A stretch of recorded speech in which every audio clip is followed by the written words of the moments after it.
गलत बात नहीं थी वो। अगर हम जब जम्मू कश्मीर के हम हालात देखते हैं, जो मुश्किलात हैं, जो यहाँ पर माहौल बना है 2019 के बाद, उसका ये तकाजा था कि हम लोग इकट्ठे चलते, एक इतिहाद के साथ आगे चलना था हमें। और क्योंकि आपको मालूम है हजारों नौजवान हमारे जेलों में बंद हैं, बात नहीं आप कर सकते हो। हमारी तो क्या बात, आप जो जर्नलिस्ट हैं बात करते हैं, कितने सारे हैं हमारे जर्नलिस्ट बंद हैं। हमारे नौजवान बाहर की जेलों में इस वक्त खुदा ना खासा सड़ रहे हैं, मुसीबत में हैं। मुलाजिम क्या है, उसके घर वाले बात नहीं कर सकते हैं। हर हिसाब से देखिए कि एक बहुत ही जाति का माहौल चल रहा है। तो इस माहौल में हमारा इकट्ठे चलना बहुत जरूरी था। और यही वजह थी कि मैंने बॉम्बे में जब इंडिया अलायंस की मीटिंग हुई, तो मैंने वहां जब जम्मू कश्मीर की बात चली, तो मैंने कहा वहां पर कि फारूक साहब हमारे सबसे सीनियर लीडर हैं, जम्मू कश्मीर के हवाले से ये फैसला करेंगे। ये सोच के कि फारूक साहब बड़े हैं, ये जज जब कोई बनता है तो वो इंसाफ की बात करता है, तो मुझे उम्मीद थी कि वो पार्टी मफादात से ऊपर उठ के बात करेंगे। और अगर यही फैसला करना तो जो उन्होंने किया, अगर उनको लगा, फारूक साहब को लगा, उमर साहब को लगा कि पीडीपी की आवाज से बेहतर आवाज हमारे पास लोग हैं, जो नुमाइंदे हैं, वो ज्यादा बेहतर तरीके से जो जम्मू कश्मीर के लोगों का दर्द है, जो यहाँ की तकलीफ है, जो यहाँ की मुसीबत है, उसकी अक्कासी पार्लियामेंट में कर सकती, तो कुछ भी नहीं करना था। जो बात कल उमर साहब ने कही, ये बात ये आज से 2 महीने पहले कह सकते थे, मुझे फोन कर सकते थे फारूक साहब, उमर साहब मुझे बुलाते, मुझे कहते कि आपने फारूक साहब को जिम्मेवारी रखी है फैसला करने की। हमने ये फैसला किया है किसी वजह से कि आप शायद हमारे लोग बेहतर वहां नुमाइंदे बन सकते हैं, बेहतर तरीके से आप जम्मू कश्मीर की आवाज पहुंचा सकते हैं, इसलिए हमने ये फैसला ऐसा कर दिया है कि आप मत लड़िए, हम सिर्फ लड़ेंगे। तो शायद जो लार्जर इंटरेस्ट है, क्योंकि आप देखिए हम किस चीज के लिए लड़ रहे हैं, हम तो लुट चुके हैं, हमारे पास क्या है अब। तो अब हम पार्लियामेंट की सीटों के लिए आपस में एक दूसरे के कपड़े फाड़े। तो अगर फारूक साहब ने या उमर साहब ने मुझे बुला के ये कहा होता कि आपने चूंकि फारूक साहब के ऊपर जिम्मेवारी छोड़ी है, हमें लगता है कि आप लोग शायद अच्छी तरह हमारी मुश्किलात की अक्कासी नहीं कर सकते हो, हमारे लोग बेहतर है, या हमारे पार्टी वर्कर नहीं मान रहे, वट एवर इट वॉज, जो भी उनको मतलब फैसला जिस वजह से किया, तो हम सोचते लार्जर इंटरेस्ट में ऐसा ही होना चाहिए। चलिए हम पार्लियामेंट में नहीं पहुंचेंगे, ये अगर पार्लियामेंट में पहुंच के बेहतर कारकर्दगी कर सकते हैं तो ठीक है। मगर आपने देखा जिस तरह से उमर साहब ने बाहर आके हमारे साथ बात किए बगैर, हमको एतमाद में लिए बगैर, जिस तरह उन्हें, और फैसला भी आप सब ने देखा कैसे सुनाया कि पीडीपी का वजूद ही नहीं है, पीडीपी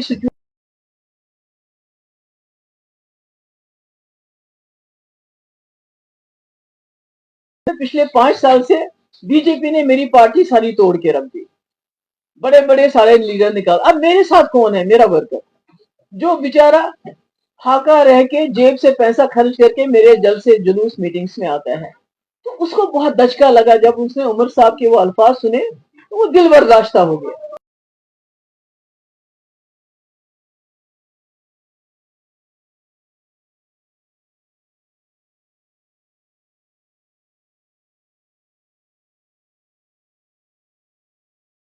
मेरे ख्याल में उस वक्त जो लहजा था उमर साहब का, वो बहुत सख्त था, और उससे मेरा वर्कर जो है बहुत ही ज्यादा मायूस हो गया और तकलीफ भी हुई।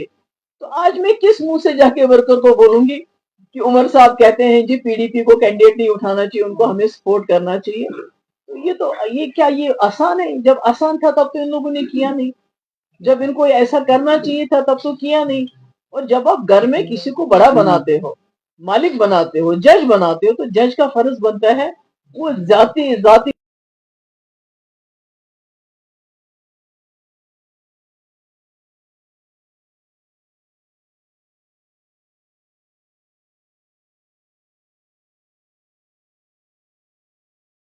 इन्होंने तो हमारी इतनी बेइज्जती की है, तो हम क्या लड़ नहीं रहे हैं? तो इसलिए मैंने सोचा कि आप लोगों के साथ बात हो जाए। पीडीपी क्या उनको खुशी देने जा रही है, वहां से अपना कैंडिडेट खड़ा करेगी? देखिए पीडीपी तो, इन्होंने तो हमारे पास कोई रास्ता ही नहीं रखा। उमर साहब ने जिस तरीके से, और फारूक साहब को जो मैंने एतमाद दिया था, जो मैंने उनकी इज्जत अफजाई की थी, یہ سوچ کے بڑے ہیں، سینئر ہیں،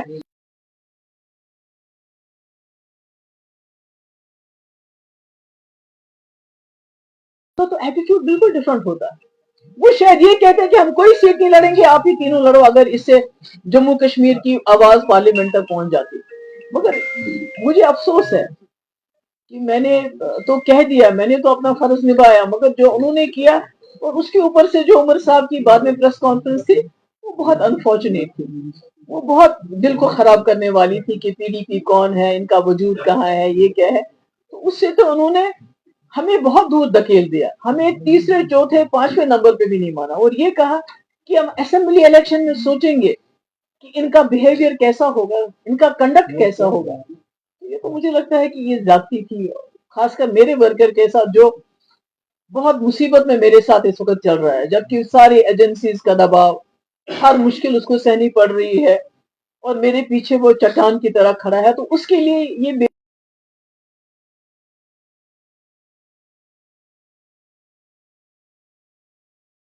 راستہ میرے پاس ہے.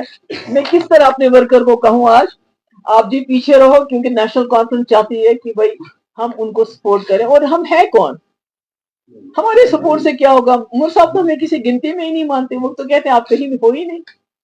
ہم کس گنتی میں P D P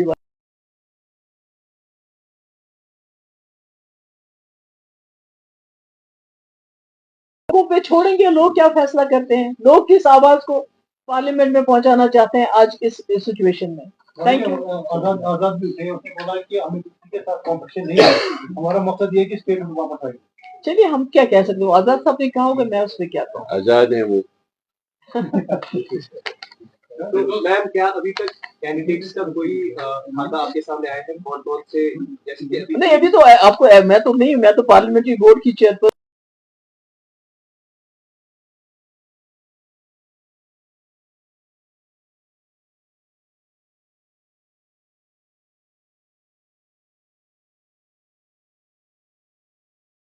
open for us.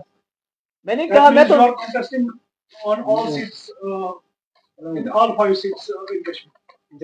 نہیں، وہ بھی ابھی اس کا پکا نہیں ہے، مطلب جموں کے بارے میں بھی ہم نے سوچا نہیں ہے، پر یہاں کے بارے میں کنسلٹیشن چل رہی ہے ہماری. میرے خیال میں 1-2 دن کی